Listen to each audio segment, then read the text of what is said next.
Shalom, welcome to the Out of Africa Torah session. My name is Tatra Cohen, and this week we are on the portion Emor. And this happened to be coming from the book of Leviticus, the book of Vayikra. Emor means speak or say, if you wish. And this happened to be the message coming directly to Moshe from Hashem himself. And this message was specific. It wasn't just for the rest of the Jewish people, but it was for the specific clan within the tribe of Levi. And this happened to be the Kohen and the Kohanim, the Kohen Hagadol, the high priest, and also his sons, which happened to be the sons of Aaron.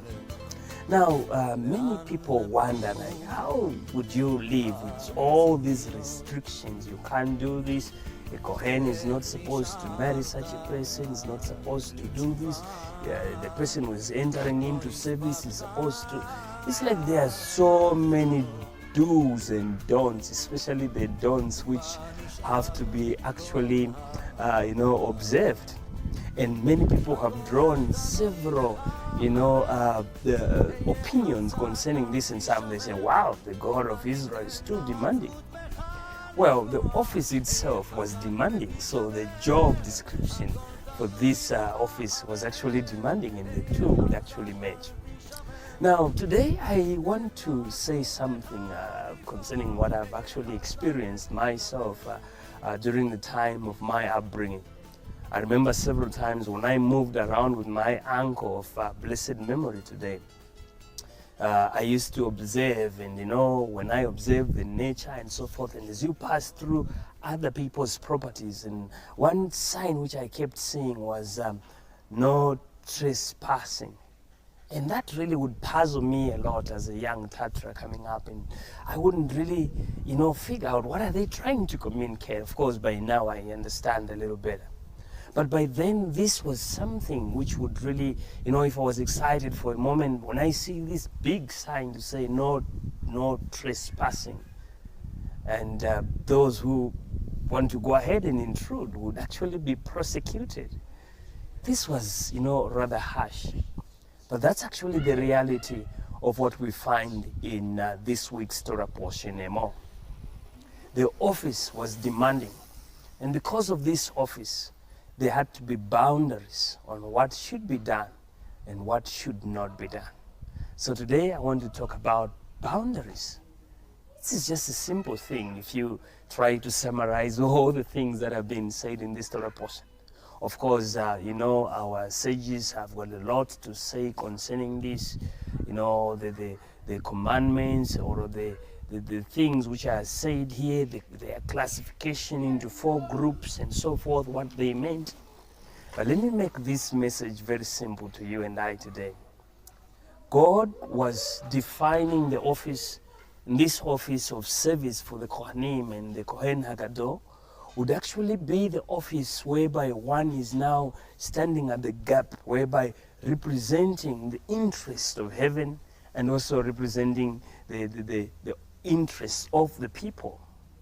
And as you know, if you are representing the interest of heaven, in other words, you become an ambassador for whatever God wants to institute or want to communicate to the people.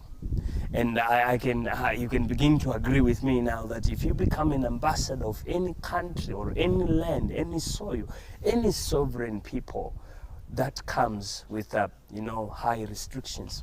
And that's basically what is being communicated here. Moshe was making clear to the sons of Israel that, especially to the Kohanim, that the office that you're about to enter is a high office because you're actually representing God. Not only God, you're representing the people too. It's more like an intermediary kind of office. But because you are representing the interest of heaven, that comes with a lot of boundaries, lots of restrictions, a lot of things that would actually make up the standard. I like, especially among women, those young ladies who would say, I've got my own standards. It's good to have standards, though some of them don't really have standards. But the point is, God has got a standard, and this standard of the office of serving Him was something so high that whoever was going to serve in this office had to abide by these standards.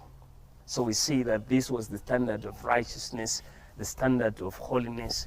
The house of God or the service of God is not like a brothel whereby wherever you're coming from or whoever you are, you can just enter. There had to be inspection to see who goes where to do what. And that's my message to you today. The ministry or the work of the kingdom that God has invited you and me to partner into is actually something big, is actually something of high essence, that whoever decides to be part and parcel of that should have standards, and those standards should be able to represent the one who has sent us. And this was the simple message Moshe was to speak to the sons of Aaron, together with Aaron himself. Together with the high priest who was then by that time. The message was very clear. You are entering a high office. And let this office which you are entering remind you as well that it demands standards. And if you decide to trespass, like that big board I used to see when I was a child, this is private property you're entering. It's God's domain. But if you decide to enter it anyhow, well, trespassers will be prosecuted. So don't find yourself being prosecuted. Abide by the rules. Abide by the standards of the house which God has set. And this is my message to you. Go and speak this message like what Moses did. Go and tell the sons of Aaron that the standard has been set. Therefore, there ought to be boundaries. There are certain things you can't do because you're a child of God. There are certain things you shouldn't do because you're being called of God into a higher office. And the demands of that office becomes your boundaries. Otherwise, trespassers will be prosecuted. Thank you, and Shabbat Shalom.